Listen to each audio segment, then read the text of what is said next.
Everyone, gumawa na naman ulit ako ng pandesal. Laki-laki pa, oh. Ayan, ayan oh, mali na naman. Ayan. Okay, this one's got ginger in it. Yeah. But ito sa mo. Ito na ang gagawin natin, guys. O basta first kayo maghandid ng pagkain, guys, maghugas muna ng kamay para malinis. So ngayon, bago ka mag-touch nito, nakapaghugas ka na ng kamay, di ba? Ayun, guys, oh, nakapaghugas na ako, guys. So ito na binandawan ko na, nasabon ko na to, guys. Pakita ko lang sa inyo. Kasi kailangan natin mahugas ng kamay bago tayo maghawak-hawak ng mga pagkain. Ayan. Nahugasan ko na dalawang kamay ko, sabunan ko na, pinakita ko lang sa inyo. Pero na-ayos ko na. Ito naman, tanggalin na natin to, guys. So, punasan ko na to yung kamay ko. Tapos dito ko na rin nilagay. Malinis na itong pinaglagyan natin. Ito yung gagamitin nating pang pandesal. Ito, pag nagmunay ka, ito. Ayan, ang ating bigay. Hugasan natin. Malinis na to, pero ating pa rin umpisahan ng try pa rin natin, yung ba tawag yan? Linuan. Yun na yun sa Bisaya. Malinis na to, nilinis ko na to.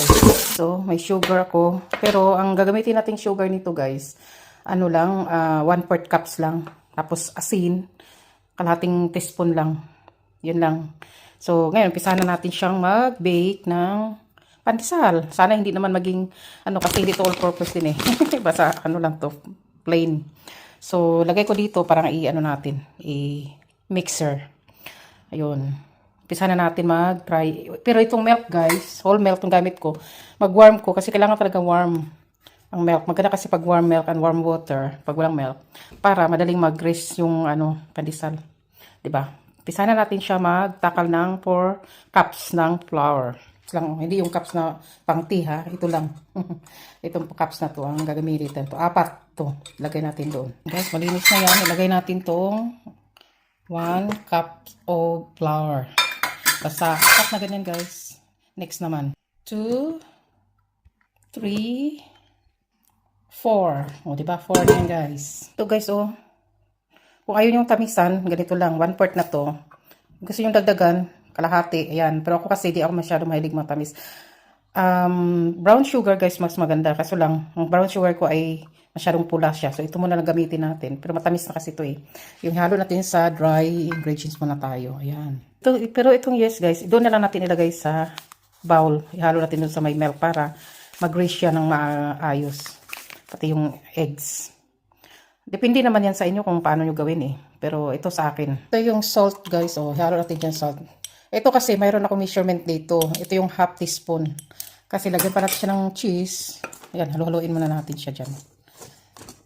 Ayan, dry ingredients. Pero yung yes, ang iba hinahalo na dito. Pero sa akin, doon ko na ilagay sa milk para mag-greasing siya ng maayos. Kasi itabi muna natin yung yung wet ingredients. Ito, sugar muna to. Sugar, tsaka salt. Ayan, flour. Tapos gagawa ko sa bowl ng wet ingredients. Ito, guys, 3/4. Di ba, lagpas kalahati yung 3/4. Yan yun, milk niya, di ba? Yan, 3/4, lagpas kalahati na whole milk. I-warm natin siya, guys. Natin sa pan. Tapos i-warm natin siya. Yan, i-warm natin siya ng ilang seconds lang kasi wag yung masyadong mainit. Wag yung kumukulo, guys, ha. Yung warm lang talaga siya. Yan. Pandarin natin siya. Bantayan natin na wag kumulo. Yung warm lang siya para mag-grease yung ating yes. Yan lang siya, guys. Tapos ilagay natin. Tapos butter naman ang ilagay natin. Kasi wet ingredients ang gagawin natin eh. Ayan, guys. Tinatabi muna natin tong dry ingredients. Mamaya natin to ilagay sa mixer. Pag na ko na yung yes at saka yung milk, butter, saka yung eggs. Tabi muna natin yan. Ito, malapit na siya mag-warm, guys. Oh. Kasi madali siyang mag-grease, alsa pag warm siya, pati water. Kailangan talaga warm. Kaya i-warm natin, malapit na siya. Ayan, dagdagan natin ng apoy. Pero bantayan natin, huwag kumulo. Ayan na, guys, oh. Warm na siya, patayin na natin.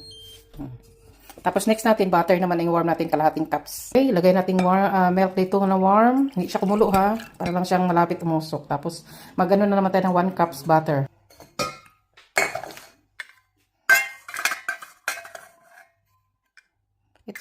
So, ilagay natin siya dito. Tayo ng 1 cup. Ayan, 1/2 yan.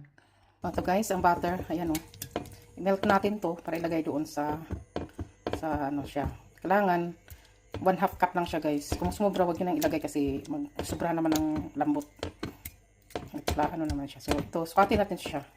Ko lang alam kung 1/2 pa ito na cups. Ayan. Ayan na guys. So, diba?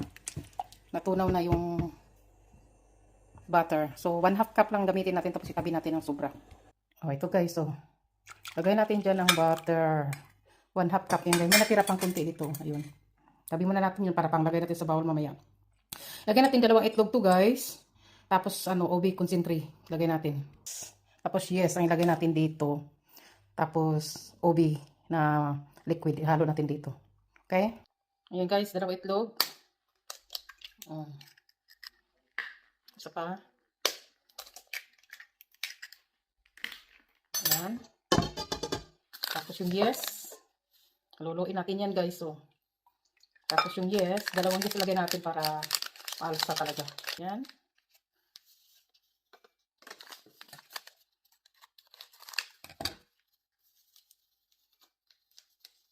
Parang marami na nga yes eh. Baka mabilis na ubusin mo lang. Ayan.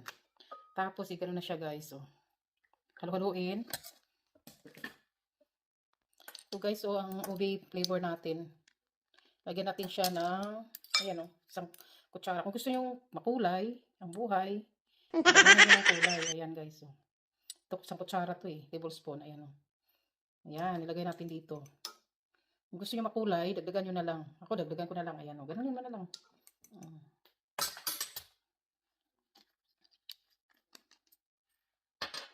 Tapos guys, ayan o, hinahalo natin o. Ayan.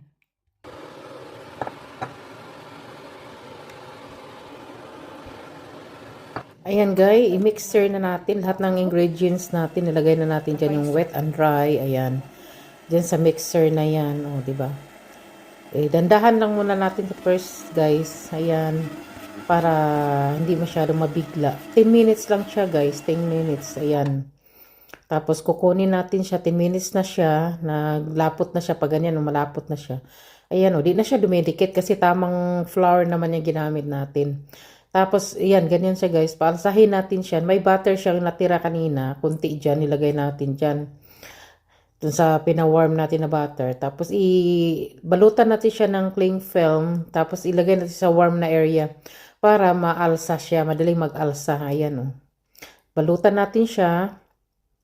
Tapos, ilagay natin siya doon sa warm area. Hindi naman masyadong mainit. Doon sa conservatory kasi, may umbrella doon. Hindi siya masyadong mainit. Pero warm lang siya doon. Hindi siya masyadong, yung maarawan na yun. Warm lang siya. Doon natin nilagay para talaga siya, mag-alsa siya. Magugulat ka na lang, wala pang 1 oras, nag-alsa na siya. 'Di ba? So, ilagay na natin siya doon. O, yan. Nakaganyan na siya, guys. Nakaseld na siya. Tapos, ilabas natin siya. O, yan na, guys. O, diba? Ang alsa na. Nag-greasing na siya. O, tapos, magmasa ka na ulit ng konting Tapos, ilagay natin siya. O, diba? Ganyan na yan siya. O, hiniwain natin siya ng 2. Tapos, iganon natin. Roll natin. Yan. Kasi panglutong bahay lang naman, so hindi na kailangan timbang-timbangin. Parang pares ang size. May malaki niyan, may maliit. Kasi pangkain lang naman, hindi naman pangtinda. May breadcrumbs siya guys. O, isaw-saw ko siya dyan. Ayan. Lagyan ko siya ng palaman na mamaya makita niyo mamaya yung cheese, tsaka yung ginger nilagay ko. Ayan, nakala ko kasi yan, cheese. Ginger pala. Kasi bumili pala ako. Ayan, nilagay ko na lang sa dyan guys para madalian. Hindi na ako gumamit ng baking tray, baking paper kasi parang madali na lang. Madali lang kasi dyan eh. Pero pandesal yan, o diba? Ayan na, na-oven ko na. Ayan, may malaki, may maliit. Hindi na preferences. Ayan, tinikman na ng kaibigan ko. Ayan, nakapaso-paso na siya. Kasi gusto niya yan. Ayan guys, pakita ko sa inyo ang ginger at saka cheese. Magkakakulay. Ayan, ginger yan guys. Ayan, hiniwa-hiwa. Tapos yan naman ay cheese. Akala ko kasi nahiwa ko yung ginger. Kasi minsan naghiwa ko. Yun lang guys. So, thank you for watching and follow and share. Bye-bye.